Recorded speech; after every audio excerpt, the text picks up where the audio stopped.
மீனா மனசுல விஷத்தை தூவுறாங்க அமுதா. ஏற்கனவே மீனா மனசை கெடுத்து குட்டிச்சவராக்கி வச்சுட்டாங்க கணேசனும் அமுதாவும். இப்போ இன்னமும் அவங்க மனசை கலக்கி எடுத்துக்கிட்டு இருக்காங்க. ஜெயபிரகாஷ் முத்துவுக்கும் தமிழுக்கும் தோசை ஊற்றி கொடுத்து, நான் தோசை ஊற்றி கொடுக்குறேன், சாப்பிட்டு பார்த்துட்டு ரேட்டிங் கொடுங்க அப்படின்னு சொல்லிட்டு இருக்காரு. சந்தோஷமா அவங்களும் சரின்னு சொல்றாங்க. மீனாவை கூப்பிட்டு வர்ற அமுதா அதை காமிச்சிட்டு, இங்கே பாரு, இத்தனை வருஷத்துல உன் புருஷன் என்னைக்காவது உனக்கு தோசை ஊற்றி கொடுத்துருக்காரா? இங்கே பாரு, மருமகளுக்கு தோசை ஊற்றி கொடுக்குறாரு, அதுவும் வேலை பார்க்குறவங்களுக்கு வேற அப்படின்னு ஏற்றி விடுறாங்க. ஏம்மா, அவர் இத்தனை நாள் கோமாலெல்லாம் இருந்தார், அவர் எப்படி மீனாவுக்கு தோசை ஊற்றி கொடுக்க முடியும்? இது நம்ம மைண்ட் வாய்ஸு.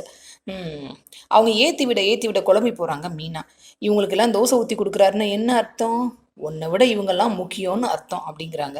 அதுவும் இல்லாமல் மருமக தமிழ் மேலே உசுரையே வச்சுருக்காரு. இந்த வீட்டில் ஜனாமாக்கு அடுத்து தமிழ் தான் நம்ம கம்பெனியோட வாரிசாக பார்க்குறாரு உன் வீட்டுக்காரரு. உன் அண்ணன் சொன்னது உனக்கு ஞாபகம் இருக்கா மீனா? இந்த குடும்பத்தோட முதல் வாரிசு உன் புருஷன். அவரே அந்த இடத்த அவர் மருமகளுக்கு விட்டு கொடுக்கும்போது நாம ஒன்றும் பண்ண முடியாது மீனா அப்படின்னு சொல்கிறாங்க அமுதா. மீனா அடுத்து எதை வச்சு டார்கெட் பண்ண போகிறாங்களோ தமிழை. உங்களுக்கு வேறு ஏதாவது சீரியல் பிடிக்குமா? அதை நாங்கள் ரிவ்யூ பண்ணட்டுமா? சீரியல் பேரை கமெண்ட் பண்ணுங்கள், ரிவ்யூ பண்ணுறோம். சீரியல் அப்டேட்ஸ்க்கு எங்கள் சேனலை சப்ஸ்கிரைப் பண்ணுங்கள். மீண்டும் அடுத்த அப்டேட்டில் சந்திப்போம்.